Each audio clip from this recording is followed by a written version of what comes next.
This paddock full of cannabis lies in the Hunter Valley north of Sydney. 1, 2, 3. At first glance, it appears an odd place to spend time with your granddaughter. Ooh, cheapo.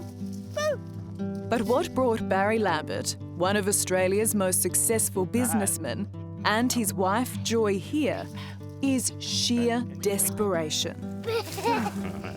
The fight to save 4-year-old Caitlin. She's not breathing. She can't breathe. We need to open it. Open up. Someone call the ambulance. How does cannabis help Caitlin? From the first day she improved. She got clear in her mind. She wanted to do more. She was more active and she was happier. And that is basically what happens to every child. Does cannabis stop the seizures? Yeah, she hasn't been hospitalised for the seizure seizures. for about 10 months or so. So you reckon this really works? It really works. Now Barry and Joy, who until very recently had never even seen cannabis, are financing a medical revolution in Australia. There's a little factory that makes your medicine. It comes out of here.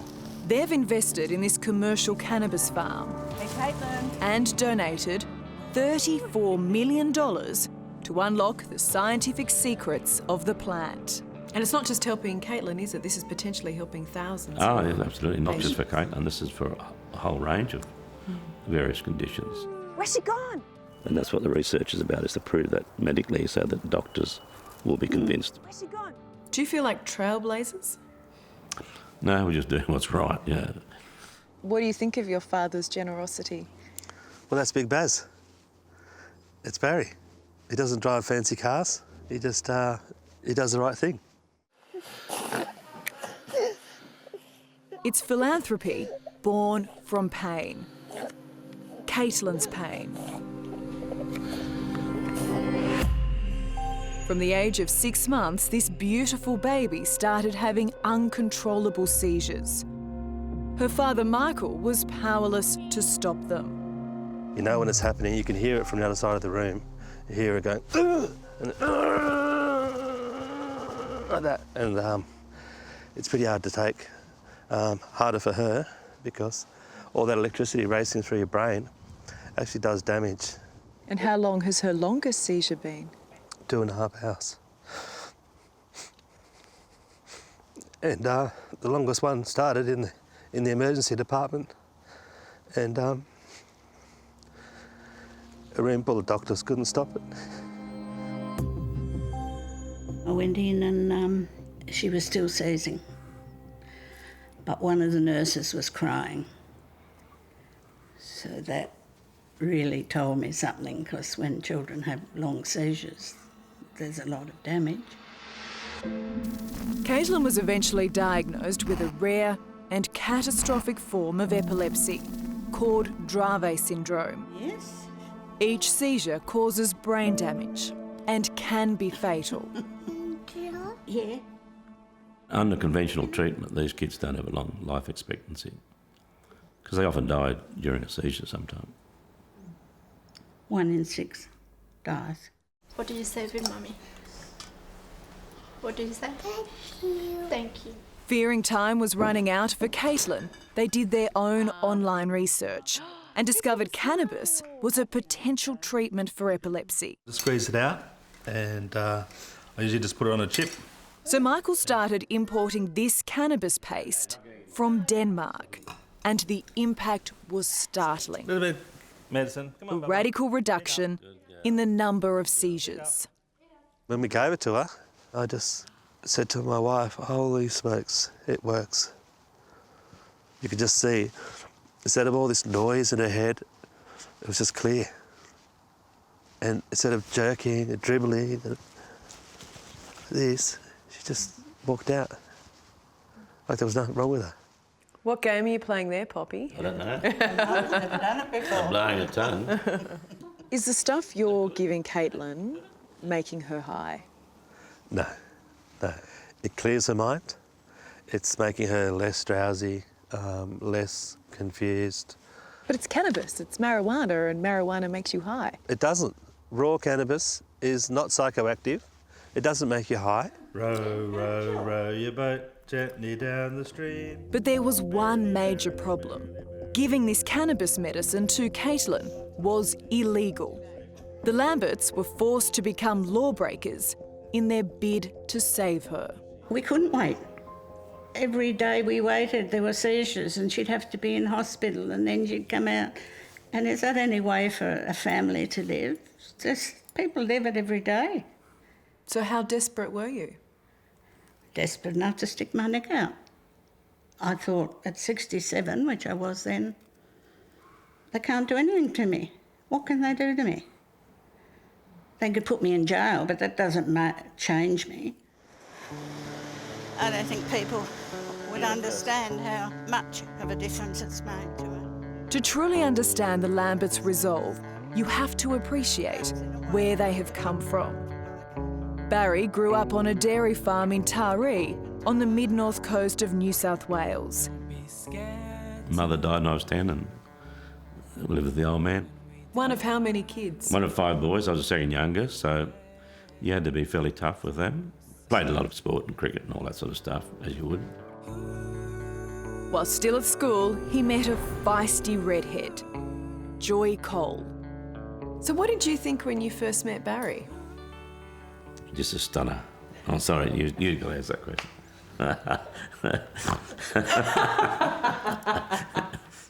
What did you think? Well, obviously I thought he was a very sexy man. Well, He yes. had really sexy legs. I used to write little notes and put him with his lunch. Barry and Joy married 50 years ago, and children soon followed. But then, tragedy. Their second daughter, Nadine, died when she was 2.5 from a rare brain swelling condition called hydrocephalus. It was a long time ago. But do those memories come flooding back? Oh, they do all the time, but it was 40-odd years ago, so you sort of, it's not as though it's yesterday. They soften, but they don't go away, is the best way I can describe it. It nearly kills you, but you don't die, even if you feel you want to. And having already lost a child, we know what's possible. You try and save your children with something wrong, but when you've got that thought in your head, and I didn't want Mike to go through what I felt I went through. He's can be quite an emotional person, which is good. He'll have a cry and I'll say, that's okay, darling. It's good to cry. You're going to have a go on the quad bike? Does that sound fun? Yeah? Yeah! She's a happy, beautiful little girl, but there are obviously problems there. Yes, there's, according to the doctor, she's definitely retarded and has a whole range of problems. But as parents, it's hard to accept.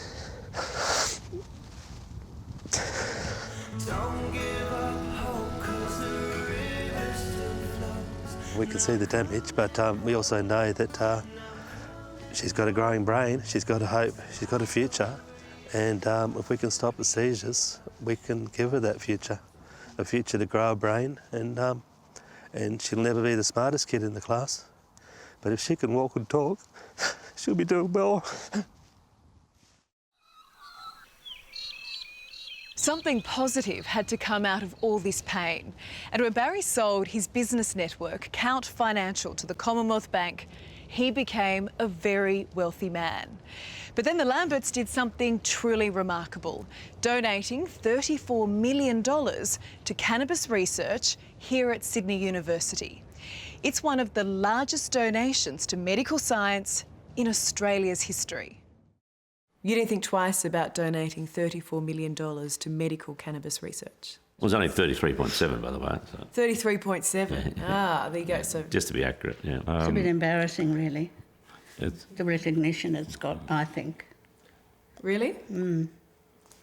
Yeah. no, it's you know, if you can afford it, why not? Like, you can't take it with you. People like Barry don't come along every day, do they? Well, no, it's quite transformational in terms of my life. Scientists in Australia, we tend to scratch around from one grant to the next. You know, we managed to get research done somehow. You're expected to win a Nobel Prize with, a tin can and a matchbox. Professor Ian McGregor runs the Lambert initiative. So all the work that I'm seeing taking place here today is thanks to Barry? It is, yes. I mean, and this is just a small amount of the work that's going on in the Lambert initiative. This is our chemistry lab.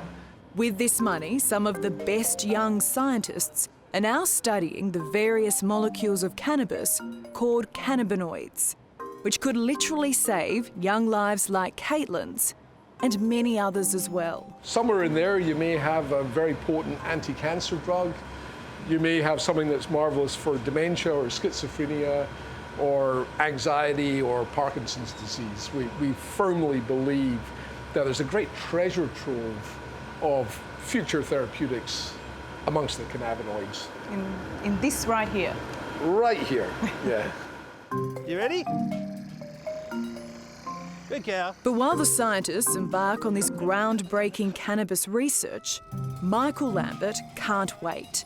He's convinced little Caitlin is living proof of its medicinal value. There we go. It's an amazing plant. It's given us amazing hope that there is a future for Caitlin, and she'll still take the other drugs, and we're not going to throw away the medicine altogether. We're going to keep taking the other drugs, and we're going to keep listening to the doctors. And to ensure a steady supply of this medicine, Michael started cultivating his own cannabis. Knowing he was breaking the law, he informed doctors, police, and even sent a crop sample to New South Wales Parliament House. But this transparency only landed him in hot water. Last year, he was arrested and charged with cultivation and possession of the drug. Now, I love my Caitlin, and any law that says that I have to watch her die and not look after her is a stupid law. It needs to be changed. So what you're doing for Caitlin, it's worth having a criminal record for? Oh, absolutely. I'm not going to have a criminal record. I'm going to win. Come on, chickens. Medical necessity, right? You can't make a father watch his daughter die. What does the chicken say? Yeah. Morally, Yes. you've got the high ground here, but legally, you're breaking the law. The law is an ass. Our son's breaking the law, yeah. We just give him support, yeah. How do you feel about that? Well, you've always got to rock the boat a little bit in life, I think. Hand? Okay. I'll give you a hand.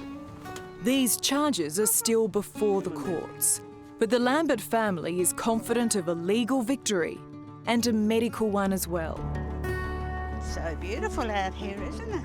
She doesn't know it yet, but little Caitlin may change the way Australia and the rest of the world looks at cannabis.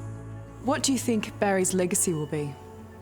I would like to think that at the end of this process, we'll have 2, maybe 3 new cannabinoid drugs on the market. I'd like to think that one of them will be for pediatric epilepsy. We'll call it Caitlin's drug. But I'd really like to have one for pain, and I'd really like to have one for dementia as well. It's all working for you, that plant, and everybody else.